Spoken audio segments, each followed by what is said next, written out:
Hi friends, ಎಲ್ರಿಗೂ ನಮಸ್ಕಾರ. ನಾನು ಇವತ್ತು ಬೇಡ್ರ ಕಣ್ಣಪ್ಪ ಶಾಲೆಗೆ ಬಂದಿದ್ದೀನಿ. SSLC. Right very good. Fine. Okay, ಈಗ ಮಕ್ಕಳು ಇಲ್ಲಿ ಭಾಳ ಒಂದು ವಿಶೇಷವಾದಂಥ ಒಂದು ಚಟುವಟಿಕೆಯನ್ನು ಈ ಶಾಲೆಯಲ್ಲಿ ಹಮ್ಮಿಕೊಂಡಿದ್ದಾರೆ. ಸೊ ಏನು ಆ ವಿಶೇಷವಾದ ಚಟುವಟಿಕೆ? SSLC ರಿಸಲ್ಟ್ ಇಂಪ್ರೂವ್ಮೆಂಟ್ಗೆ ಈ ಸ್ಕೂಲಿನ ಎಲ್ಲ ಮಾಸ್ಟರ್ಗಳು ಅವ್ರದ್ದೇ ಆದ ರೀತಿಯಲ್ಲಿ ಅವರು ಒಂದು ವಿದ್ಯಾರ್ಥಿಗಳನ್ನು ಚೆನ್ನಾಗಿ ಏನೋ ರೆಡಿ ಮಾಡಲಿಕ್ಕೆ, ಅವ್ರನ್ನ ಚೆನ್ನಾಗಿ ಒಂದು ಒಳ್ಳೆ ರೀತಿಯಲ್ಲಿ ಅವ್ರ ಕಲಿಕೆ ಉಂಟಾಗಲಿಕ್ಕೆ ಬೇರೆ ಬೇರೆ ಥರ ವಿಧಾನಗಳನ್ನು ಅಳವಡಿಸ್ಕೊಂಡಿದ್ದಾರೆ. ಅದೇನು ಮಾಡಿದ್ದಾರೆ ನೋಡ್ಕೊಂಬರೋಣ. ಫಸ್ಟು ನಮ್ಮ ಈ ಶಾಲೆ ಬಗ್ಗೆ ನಮ್ಮ ಡಯಟ್ನ ಉಪನ್ಯಾಸಕರು ಮಾತಾಡ್ತಾರೆ. ಶ್ರೀನಿವಾಸ್ ಅವರು ಮಾತಾಡಿ. ನಮಸ್ತೆ, ಶ್ರೀನಿವಾಸ್ ಅಂತ ನನ್ನ ಹೆಸರು. ನಾನು ಉಪನ್ಯಾಸಕ. ಇವತ್ತು ನಾವು ಮತ್ತು ನಮ್ಮ ಹಿರಿಯ ಉಪನ್ಯಾಸಕರು ವಿಸಿಟ್ ಬಂದಿದ್ದೀವಿ. ಇಲ್ಲಿ ಏನಂತ ಕೇಳಿದ್ರೆ, ಇದು ಏನು ಆಂತರಿಕ ಮಾರ್ಕ್ಸ್ ಏನಿದೆ 20, ಅದಕ್ಕೆ ಇವರು ಚಟುವಟಿಕೆಗಳನ್ನು ಅವ್ರದ್ದೇ ಆದ ರೀತಿಯಲ್ಲಿ ಮಾಡಿಸ್ತಾ ಇದ್ದಾರೆ. 6 ಸಬ್ಜೆಕ್ಟ್ನವರು ಅವ್ರದ್ದು ಚಟುವಟಿಕೆಗಳನ್ನು ಯಾವ ರೀತಿ ಮಾಡಿಸ್ತಾ ಇದ್ದಾರೆ ಅನ್ನೋದನ್ನು ಅವ್ರನ್ನ ಕೇಳಿ ತಿಳ್ಕೊಳ್ಳೋಣ. Okay sir. ಓಕೆ, ನನ್ನ ಹೆಸರು ಬಂದ್ಬಿಟ್ಟು ಈಶಪ್ಪ ಕೆ ಅಂತ. ಈ ಶಾಲೆಯಲ್ಲಿ ಸುಮಾರು 15 ವರ್ಷಗಳಿಂದ ನಾನು ಭಾಷಾ ಶಿಕ್ಷಕನಾಗಿ ಕರ್ತವ್ಯ ನಿರ್ವಹಿಸ್ತಾ ಇದ್ದೀನಿ. ನಾನು ಬೋಧನೆಯಲ್ಲಿ ಕಂಡುಕೊಂಡಂತಹ ಲೋಪದೋಷಗಳನ್ನ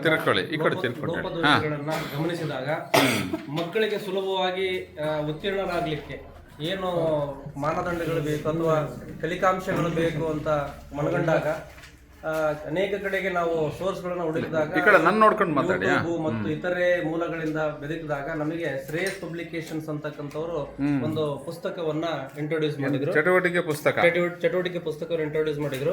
ಈ ಪುಸ್ತಕವನ್ನ ನೋಡಿದಾಗ ಬಹಳ ಮುಖ್ಯವಾದಂತ ಅಂಶಗಳೇನಪ್ಪಾ ಅಂದ್ರೆ, ಪರೀಕ್ಷೆಯನ್ನ ಆಂತರಿಕ ಮೌಲ್ಯಮಾಪನವನ್ನು ಮಾಡ್ಲಿಕ್ಕೆ ತುಂಬಾ ಸುಲಭವಾಗಿದೆ. ಜೊತೆಗೆ ಮಗು ಆ ಚಟುವಟಿಕೆಯನ್ನ ಅಲ್ಲೇ ಬರೆಯುತ್ತೆ. ಜೊತೆಗೆ ಇನ್ನೊಂದೇನಪ್ಪಾ ಅಂತಂದ್ರೆ, ಅಲ್ಲೇ ಕೂಡ ಟೆಸ್ಟ್ ಅನ್ನು ಕೂಡ ಬರೆಯುತ್ತೆ ಮಗು. ಇಲ್ಲೇ ಟೆಸ್ಟ್ ಕೂಡ ಆಗಿದೆ ನೋಡಿ. ಇಲ್ಲೇ 1ನೇ ರೂಪಣಾತ್ಮಕ ಪರೀಕ್ಷೆಯ ಒಂದು ಮೌಲ್ಯಮಾಪನವನ್ನು ಇದರಲ್ಲೇ ಮಾಡಿದೆ. ಆಮೇಲೆ ಇದನ್ನು ಮುಖ್ಯವಾದ ವಿಶೇಷ ಅಂಶ ಏನಪ್ಪಾ ಅಂದ್ರೆ, ಇದು LVA ಬೇಸ್ಡ್ ಆಧಾರಿತವಾಗಿರ್ತಕ್ಕಂಥ ಚಟುವಟಿಕೆ ಪುಸ್ತಕ. ಇದರಲ್ಲಿ ಎಂತ ವಿದ್ಯಾರ್ಥಿಗಳು ಕೂಡ ಪಾಸ್ ಆಗ್ಲಿಕ್ಕೆ, ಮಿನಿಮಮ್ ಪಾಸ್ ಆಗ್ಲಿಕ್ಕೆ ವ್ಯಾಕರಣಾಂಶಗಳು, ವಿಶೇಷವಾಗಿ ಅಲಂಕಾರ ಆಗಿರ್ಬೋದು, ಛಂದಸ್ಸು ಆಗಿರ್ಬೋದು, ಮತ್ತು ಸಂಧಿ ಸಮಾಸಗಳನ್ನ ಎಲ್ಲವನ್ನು ಕೂಡ ಮತ್ತು ಮಾನಕಗಳ ರೂಪದಲ್ಲೂ ಕೂಡ ಕೊಟ್ಟಿದ್ದಾರೆ. ಅದರಿಂದ ಮಕ್ಕಳಿಗೆ ತುಂಬಾ ಹೆಲ್ಪ್ಫುಲ್ ಆಗುತ್ತೆ ಅಂತ. ಮತ್ತೇನೇನು ಮಾಡಿಸಿ ಚಟುವಟಿಕೆ ಈಗ ಒಂದು ರೂಪಣಾತ್ಮಕ ಆಗಿದೆ. ಹಾಗಾಗಿ ಮತ್ತೆ ರೂಪಣಾತ್ಮಕ ಪರೀಕ್ಷೆ 2 ಸ್ಟಾರ್ಟ್ ಮಾಡಿದಾಗ ಮಕ್ಕಳ ಕಡೆಯಿಂದ ಇಲ್ಲೇ ಮಾಡಿಸ್ಬಿಟ್ಟು ಚಟುವಟಿಕೆನ ನಾವು ಕ್ಲಾಸ್ ರೂಮ್ ನಲ್ಲೇ ಮಾಡಿಸ್ತೀವಿ. ಯಾಕಂದ್ರೆ ಮಕ್ಕಳು ಶಾಲೆ ಮನೆಗಳಲ್ಲಿ ಮಾಡೋ ತಾಳ್ಮೆ ಇರಲ್ಲ. ಹಾಗಾಗಿ ಇಲ್ಲೇ ಕೊಟ್ಬಿಟ್ಟು ಅವ್ರ ಹತ್ರ ಮಾಡಿಸ್ಕೊಂಡು ಅದ್ರ ಬಗ್ಗೆ ಎಕ್ಸ್ಪ್ಲೈನ್. ಸೊ ಹಂಗಾಗಿ ನಿಮಗೆ ಪಾಠ ಬೋಧನೆ ಮಾಡೋಕ್ಕೆ ಇದು ತುಂಬಾ ಹೆಲ್ಪ್ ಆಗುತ್ತೆ ಸರ್. ರೈಟ್. ನಿಮ್ದು ಹೇಳಿ ಸರ್. ಸಬ್ಜೆಕ್ಟ್ ಇಂಗ್ಲೀಷಾ? ನಿಮ್ದು ಯಾವ್ದು ಮೇಡಮ್ ಸಬ್ಜೆಕ್ಟ್? ಹಿಂದಿ. ಹೇಳಿ, ಏನು ಮಾಡ್ತಾ ಇದ್ದೀರಿ? ಇದು ಚಟುವಟಿಕೆ ಪುಸ್ತಕ, ಆಕ್ಟಿವಿಟಿ ಬುಕ್ ತೆಗೀರಿ. ತೆಗೀರಿ. ಏನು ಚಟುವಟಿಕೆ ಮಾಡಿಸಿದಿರೋ? ಸ್ಟಾರ್ಟಿಂಗ್ ಅಕ್ಷರ ಬರ್ಸೋದ್ರಿಂದ ಹಿಡಿದು ಟೆಸ್ಟ್ ಮುಗಿಯೋವರೆಗೂ ಇದ್ರಾಗೆ ಇರಲಿ ಅಂತಂದು ಹೇಳಿ ಓಕೆ ನಾವು ರೆಡಿ ಮಾಡ್ತಾ ಇದ್ದೀರಿ. ಓಕೆ ಸರ್, ಹೇಳಿ ಮ್ಯಾಥಮೆಟಿಕ್ಸ್ ಬಗ್ಗೆ ಮಾತಾಡ. ಸರ್, ನಾನು ಗಣಿತ ಕ್ಲಬ್ ಚಳ್ಳಕೆರೆ ಕ್ಲಬ್ ಇಂದ ಈ ಗಣಿತ ಮೌಲ್ಯಮಾಪನ ಬುಕ್ ಮಾಡಿದ್ರು ಸರ್. ನಾನು ಅಲ್ಲಿಂದ ಚೆನ್ನಾಗಿತ್ತು ಅಂತ ನೋಡಿದೆ. ಅಲ್ಲಿಂದ ಈ ಬುಕ್ ತರಿಸ್ಕೊಂಡೆ ಮಾಡಿ. ಸರ್, ಇನ್ನೊಂದು ಏನಪ್ಪಾ ಅಂದ್ರೆ, ಈ ಬುಕ್ ನೀಟಾಗಿ ಇರುತ್ತೆ ಸರ್. ಕೆಲವು ಮಕ್ಳೆಲ್ಲ ನೀಟಾಗಿ ಬರೆಯಲ್ಲ ಕೆಲವು ಮಕ್ಳು. ಹಂಗಾಗಿ ಇದನ್ನ ಕೊಟ್ರೆ ಎಲ್ಲ ನೀಟಾಗಿರುತ್ತೆ, ಎಲ್ಲ ಒಂದೇ ತರ ಇರುತ್ತೆ ಸರ್. ಮತ್ತೆ ನಾವು ಪೋಷನ್ ಆದ್ಮೇಲೆ ಪಾಸಿಂಗ್ ಪ್ಯಾಕೇಜ್ ಅಂತ ಕೊಡ್ತಿದ್ವಿ ಸರ್. ಆಕ್ಚುಲಿ ಇದು ಪಾಸಿಂಗ್ ಪ್ಯಾಕೇಜ್ ತರ ಇದೆ ಸರ್. ಇದು ಏನಿದೆಯೋ ಈ ಕರೆಕ್ಟ್ ಆಗಿ ಬುಕ್ ಅಲ್ಲಿ ಇರೋದು ಓದಿದ್ರೆ ಸಾಕು, ಆರಾಮ್ಸೆ 30+ ಮಕ್ಕಳು ಆರಾಮಾಗಿ ಅಂಕಗಳ 80ಕ್ಕೆ 30 ಅಂಕಗಳನ್ನ ಖಂಡಿತವಾಗಿ ಪಡ್ಕೋಬಹುದು ಅಂತ ನನ್ನ ಅನಿಸಿಕೆ ಸರ್. ಸೊ ಅಂದ್ರೆ ಸಿಲೆಬಸ್ ನಲ್ಲಿರೋದೇ ಇದು ಇದೆ. ಅಂದ್ರೆ ಇದನ್ನ ಕೊಟ್ಟು ಅವರು ವರ್ಕ್ ಮಾಡ್ತಾರೆ ಸರ್. ಓಕೆ. ಇದು ಎಲ್ಲಾ ತರ ಮಕ್ಕಳನ್ನು ವರ್ಕ್ ಮಾಡಕ್ ಅವಕಾಶ ಇದೆ ಅದರಲ್ಲಿ. ಎಲ್ಲಾ ತರದ ಹಿಂದುಳಿದ ಮಕ್ಕಳಿಗೆ ತುಂಬಾನೇ ಅನುಕೂಲ ಸರ್ ಇದು. ಕಲಿಕೆಯಲ್ಲಿ ಅವರು ಪ್ರೋಗ್ರೆಸ್ ಆಗಿಲ್ಲ ಅಂದ್ರೆ ತುಂಬಾ ಹೆಲ್ಪ್ ಮಾಡುತ್ತೆ. ಮತ್ತು ಒಂದು ಪಾಸಿಂಗ್ ಪ್ಯಾಕೇಜ್ ತರ. ಆಸ್ ಎ ಟೀಚರ್ ಆಗಿ ಮ್ಯಾಥಮೆಟಿಕ್ಸ್ ನಿಮಗೆ ಏನ್ ಫೀಲ್ ಆಗುತ್ತೆ ಈ ಬುಕ್ ಇಂದ? ನಿಮಗೆ ಈ ಬುಕ್ ಇಂದ ಏನಪ್ಪಾ ಅಂದ್ರೆ, ನೀಟಾಗಿ ನೀವು ರೆಗ್ಯುಲರ್ ಪಾಠ ಮಾಡಿ ನೋಟ್ಸ್ ಬರ್ಸೋದಕ್ಕೂ ಇದಕ್ಕೂ ಏನ್ ಡಿಫರೆನ್ಸ್ ಅನ್ಸುತ್ತೆ? ಇದು ಏನಪ್ಪಾ ಅಂದ್ರೆ, ಪ್ರಶ್ನೆ ಪತ್ರಿಕೆಗೆ ಸಮೀಪವಾಗಿದಾವ್ ಸರ್ ಕ್ವಶನ್ಸ್. ನಾವ್ ಯಾವ್ದೇ ಒಂದು ಪ್ರಶ್ನೆ ಪತ್ರಿಕೆಯನ್ನ ನೋಡಿದಾಗ ಇದ್ರಲ್ಲಿರೋ ಪ್ರಶ್ನೆಗಳು ಅದ್ರಲ್ಲಿ ಇದ್ದೇ ಇದಾವ್ ಸರ್. ಇದ್ರಲ್ಲಿ ಇರೋ ಪ್ರಶ್ನೆಗಳನ್ನೇ ಅವರು ಮಾಡಿದ್ದಾರೆ. ಎಸ್ ಸರ್, ಬರೋಣ ನೆಕ್ಸ್ಟ್. ಶಶಿಕುಮಾರ್ ಅಂತ ವಿಜ್ಞಾನ ಶಿಕ್ಷಕ. ಇದು ಕೂಡ ಬೆಂಗಳೂರು ಪಬ್ಲಿಕೇಶನ್ಸ್ ಅವರ ವತಿಯಿಂದ ಇಲ್ಲೇ ಜಗಳೂರು ಒಬ್ಬ ದರ್ಶನ್ ಅಂತ ಒಬ್ಬ ಹುಡುಗ ಸರ್, ಅವ್ರ ಕಡೆಯಿಂದ ನಮಗೆ ಇದು ಗೊತ್ತಾಯ್ತು. ಆಯ್ತು ಸರ್. ಫಸ್ಟಿಗೆ ನಾನು ಇದು ನೋಡಿದೆ, ಇದೇನ್ ಬಿಡು ಮಾಮೂಲಿ ಬಹಳ ಜನ ತೋರಿಸ್ತಾ ಇದ್ರು ಸರ್ ಚಟುವಟಿಕೆಗಳು ಪುಸ್ತಕಗಳನ್ನ ಅದಷ್ಟೇ ನಂಗೆ ಇದೆ ಅನ್ಬಿಡು ಅಂತ ನಾನು ನೆಗ್ಲೆಕ್ಟ್ ಮಾಡಿದೆ ಸರ್. ಬಟ್ ಈ ಚಟುವಟಿಕೆ ನೋಡಿದಾಗ ಆಲ್ಮೋಸ್ಟ್ ಆಲ್ ಎಲ್ಲಾ ಕ್ವಶನ್ ಪೇಪರ್ ಅಲ್ಲಿ ಬಂದಿರೋ ಕ್ವಶನ್ಗಳೇ ಸೈನ್ಸ್ ಅಲ್ಲಿ ಅಪ್ಲೈಡ್ ಕ್ವಶನ್ ಕೂಡ ಈ ಚಟುವಟಿಕೆ ಪುಸ್ತಕ ಏನೇನು ಚಟುವಟಿಕೆ ಇದೆ ಸರ್ ಅದರಲ್ಲಿ? ಇದರಲ್ಲಿ ಚಿತ್ರಗಳು ಇದಾವೆ ಸರ್, ಇಕ್ವೇಶನ್ಗಳು ಇದಾವೆ ಸರ್, ಮತ್ತೆ ಚಿತ್ರದ ಮೇಲೆ ಕ್ವಶನ್ಗಳನ್ನ ಯಾವ ತರ ತೆಗಿಬೇಕು, ಅದಕ್ಕೆ ಉತ್ತರಗಳು ಯಾವ ತರ ಬರಿಬೇಕು ಅನ್ನೋದಿದೆ ಸರ್. ಮತ್ತೆ ಈ ತರ ಮಾದರಿಯ ಕ್ವಶನ್ಗಳು ಯಾವ್ದಾದ್ರು ಕ್ವಶನ್ ಪೇಪರ್ ಅಲ್ಲಿ ಆನ್ಯುವಲ್ ಎಕ್ಸಾಮ್ ಅಲ್ಲಿ ಬರ್ತವೆ, ಅವು ಕೂಡ ಇದರಲ್ಲಿ ಇದೆ. ಇದು ಮಕ್ಕಳಿಗೆ ಬಹಳ ಯೂಸ್ ಆಗುತ್ತೆ ಸರ್. ಮತ್ತೆ ಹಿಂದುಳಿದ ಮಕ್ಕಳು ಕೂಡ ಪಾಸ್ ಆಗಕ್ಕೆ ಅನುಕೂಲ ಇದೆ ಸರ್. ಕಲಿಕೆ ಮತ್ತೆ ಚಿತ್ರಗಳು ಕೂಡ ಇದರಲ್ಲಿ ಇದೆ ಸರ್. ಮತ್ತೆ ಇನ್ನೊಂದು ಇದ್ರಲ್ಲಿ ಉಪಯೋಗ ಏನ್ ಸರ್ ಅಂದ್ರೆ, ಕ್ವಶನ್ ಪೇಪರ್ ಅಲ್ಲಿ ಇರುವಂತ ಕ್ವಶನ್ಗಳು ಇದರಲ್ಲಿ ಇರೋದ್ರಿಂದ ಮಕ್ಕಳು ಈಸಿಯಾಗಿ ಕಲಿಯಕ್ಕೆ ಅನುಕೂಲ ಆಗುತ್ತೆ ಸರ್. ಮತ್ತೆ ಇದೊಂದು ಪಾಸಿಂಗ್ ಪ್ಯಾಕೇಜ್ ಅಂದ್ರೂ ತಪ್ಪೇನಿಲ್ಲ. Very good. ಇದು ನಿಮಗೆ ಒಟ್ಟು ಟೀಚಿಂಗ್ ಸಪೋರ್ಟ್ ಮಾಡಿದೆ? 100% ಸಪೋರ್ಟ್ ಮಾಡಿದೆ. Yes sir.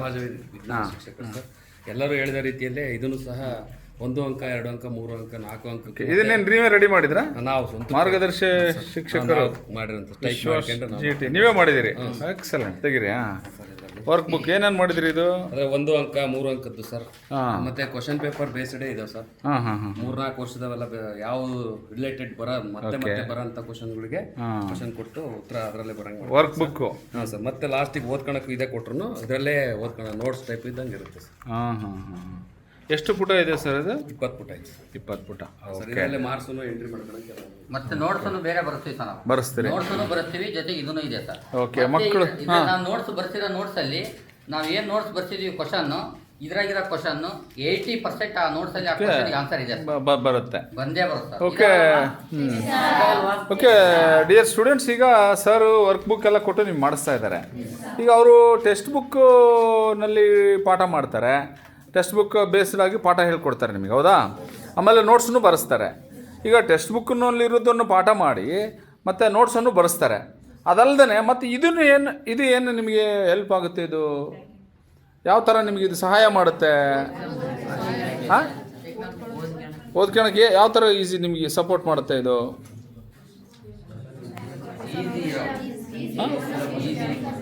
ಯಾರಾದರೂ ಹೇಳ್ಬೋದಾ? ಇದೆಲ್ಲ ನೀವು ವರ್ಕ್ ಮಾಡಿರೋದಾ? ಓಕೆ. ಮತ್ತೆ ತೋರಿಸಿ ನೋಡೋಣ. ಆದರೆ ಏನು ವರ್ಕ್ ಮಾಡ್ತೀರಾ ನೀವು? ಈ ಥರ ವರ್ಕ್ ಮಾಡೋಕ್ಕೆ ಬೇರೆ ಅದರಲ್ಲಿ ಎಲ್ಲಿ ನಿಮ್ಗೆ ಅವಕಾಶ ಸಿಗಲ್ವಾ? ಅಥವಾ ನೋಟ್ಸಲ್ಲಿ ಅವಕಾಶ ಸಿಗಲ್ವಾ? ಯಾರು ಏನು ವರ್ಕ್ ಮಾಡಿದ್ದೀರಾ, ಅದು ನಿಮ್ಗೆ ಹೆಂಗೆ ಹೆಲ್ಪ್ ಆಯಿತು ಅಂತ ಹೇಳ್ತೀರಾ? ಯಾರಾದರೂ ಹೇಳ್ಬೋದು. ಹೇಳಪ್ಪ, ಏನು ಹೆಲ್ಪ್ ಆಯಿತು ನಿನಗೆ ಇದು ಪುಸ್ತಕ ಬರೆಯೋಕ್ಕೆ? ಈಗ ನೋಟ್ಸ್ ಬರೆಸ್ತಾರಲ್ಲ, ಸಾಕಾಗಲ್ವಾ? ನೋಟ್ಸ್ನಾಗ ಬರೋದು ಇದ್ರಲ್ಲಿ ಎಕ್ಸಾಮಿನೇಷನ್ಗೆಲ್ಲ ಬರ್ತದೆ ಸರ್. ಹಾಂ. ಅಂದರೆ ಪಾಸಿಂಗ್ ಪ್ಯಾಕೇಜ್ಗೆ ನಿನಗೆ ಇದು ಹೆಲ್ಪ್ ಆಗುತ್ತೆ ಅಂತ. ಹಾಂ. ಮತ್ತೆ ಬೇರೆ ಏನು ಹೆಲ್ಪ್ ಆಗುತ್ತೆ ಅದು ವರ್ಕ್ ಬುಕ್ ನೋಟ್ಸ್ ಬರೆಯಕ್ಕೆ ಸರ್. ಆಮೇಲೆ ನೀವು ಓನಾಗಿ ಅದರಲ್ಲಿ ಏನಾದ್ರು ಬರೀತೀರಾ? ಏನು ಬರೀತೀರಾ ಓನಾಗಿ ಅದರಲ್ಲಿ? ಓನಾಗಿ ಯಾರು ಬರ್ದಿರಾ? ಏನು ಬರ್ದಿರಾ ಅದರಲ್ಲಿ? ನೋಡ್ಕೊಂಡು ಬರ್ದಿರೋದಾ, ಓನಾಗಿ ಬರ್ದಿರೋದಾ? ಆ್ಯಕ್ಟಿವಿಟಿ ಬುಕ್ಕಲ್ಲಿ ನೀವು ಏನು ಆ್ಯಕ್ಟಿವಿಟಿ ಮಾಡ್ತೀರಾ? ಮಕ್ಕಳು ಏನ್ ಮಾಡಿದಾರೆ ಅಂದ್ರೆ, ಈ ನಾವು ನೋಟ್ಸ್ ಅಲ್ಲಿ ಬರ್ತಿರ್ತೀವಿ ಸರ್, ಏನಂದ್ರೆ ವಾಕ್ಯಪೂರ್ಣವಾಗಿ ನೋಟ್ಸ್ ಅಲ್ಲಿ ಬರ್ತಿರ್ತೀವಿ ಸರ್. ಓಕೆ. ಬಟ್ ನಾನು ಎಕ್ಸ್ಪ್ಲೇನ್ ಮಾಡಕ್ಕಾರ ಒಂದು ಸರಳ ಭಾಷೆಯಲ್ಲಿ ಹೇಳಿ ಮಾಡಿರ್ತೀನಿ. ಬಟ್ ಮಕ್ಕಳು ಆ ಸರಳ ಭಾಷೆಯಲ್ಲೇನೆ ನೆನ್ಪಿಟ್ಕೊಂಡು ಅದನ್ನೇ ಬರ್ತಾರೆ ಸರ್. ಅದು ಕೂಡ ಆನ್ಸರೇ. ಅಂದ್ರೆ ಪರ್ಟಿಕ್ಯುಲರ್ ಆನ್ಸರ್ಗಿಂತ ಸರಳ ಆನ್ಸರ್, ಅಂದ್ರೆ ಈಗ ಆಡು ಭಾಷೆ ಹೇಳಿದ್ರೆ ಬೇಗನೆ ಅರ್ಥ ಆಗುತ್ತೆ, ಆ ರೀತಿ ಕೂಡ ಬರ್ದಿದ್ದಾರೆ. ರೈಟ್. ಅದು ಅವ್ರು ಓನಾ ಬರ್ದಾರೆ ಸರ್. ಓಕೆ. ಮತ್ತೆ ಇದು ಕಾಸ್ಟ್ ಕೂಡ ಕಡಿಮೆ ಇದೆ, ತುಂಬಾ 30 ರೂಪೀಸ್ ಅಷ್ಟೇ. 30 ರೂಪೀಸ್. ಓಕೆ. ಮಕ್ಕಳು ಏನ್ ಮಾಡ್ತಿದ್ರು ಸರ್, ನಾವು ಕೊಡ್ತಿದ್ವಿ, ಜೆರಾಕ್ಸ್ ಅಂಗಡಿಗೆ ಹೋಗ್ತಿದ್ರು, ದಿನ ಹಾಳೆ ತಗೊಂಡ್ಬರ್ತಿದ್ರು. ವರ್ಕಿಂಗ್ ಹಾಳೆಗಳು, ಚಟುವಟಿಕೆ ಹಾಳೆಗಳನ್ನು ತರ್ತಿದ್ರು. ಅದರ ಬದಲು ನೀವು ಒಂದು ಬುಕ್ಕೇ ಮಾಡ್ಕೊಟ್ಬಿಟ್ಟಿದ್ದೀರಾ, ಮಾಡ್ತಾ ಇದ್ರು. ಓಕೆ. ಇದು ಒಂದು ಒಳ್ಳೆ ಇನಿಷಿಯೇಷನ್ನು. ಈ ವರ್ಕ್ ಬುಕ್ ಬಗ್ಗೆ ನಿಮ್ಗೆ ಯಾರಾದರೂ ಈಗ 9ನೇ ಕ್ಲಾಸಲ್ಲಿ ಇತ್ತಾ ಇದು ಬುಕ್ ನಿಮಗೆ? ನೀವು ಕೂಡ ಈ ವರ್ಷ ಇಂಟ್ರೊಡ್ಯೂಸ್ ಮಾಡಿದ್ರಿ.